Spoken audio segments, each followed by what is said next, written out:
Good morning friends, আজকে তোমাদের জন্য আবার একটি বেঙ্গলি টু ইংলিশ ট্রান্সলেশনের ক্লাস নিয়ে এসেছি।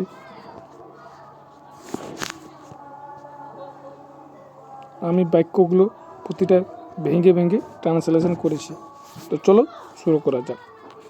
অবশেষে একদিন সত্যই বাঘ আসিয়া তাহার পালের গরু আক্রমণ করিল। Finally one day a tiger really কাম।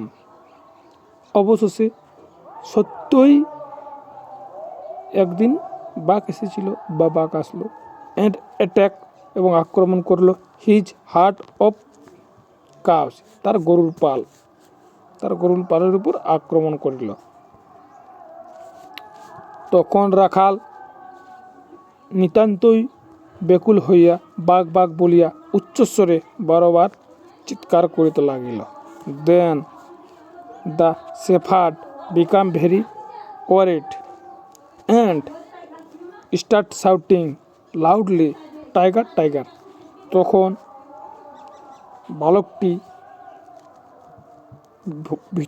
ভয়ভীত হয়ে চিৎকার করতে লাগলো, জোরে জোরে চিৎকার করতে লাগলো, টাইগার টাইগার। কিন্তু সেদিন একটি প্রাণীও তাহার সাহায্য অর্থে বা সাহায্য করার জন্য উপস্থিত হইল না। বাট দ্যাট ডে, সেই দিন নট এ সিঙ্গেল অ্যানিমেল বা not a single person came to his add.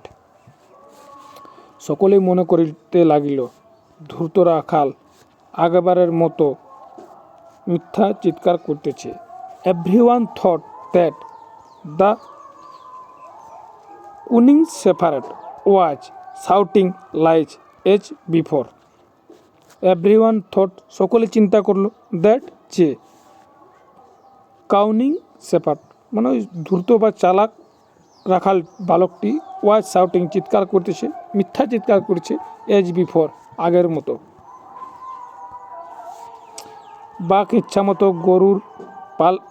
ইচ্ছামতো পালের গরু বধ করিল।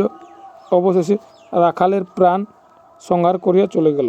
The tiger killed the cows and hurt as pills and finally took the shepherd life and went away. নির্বোধ রাখাল এই বলিয়া প্রাণ ত্যাগ করিল। মিথ্যাবাদীরা সত্য বলিলেও কেহ তাহাদিগকে বিশ্বাস করে না।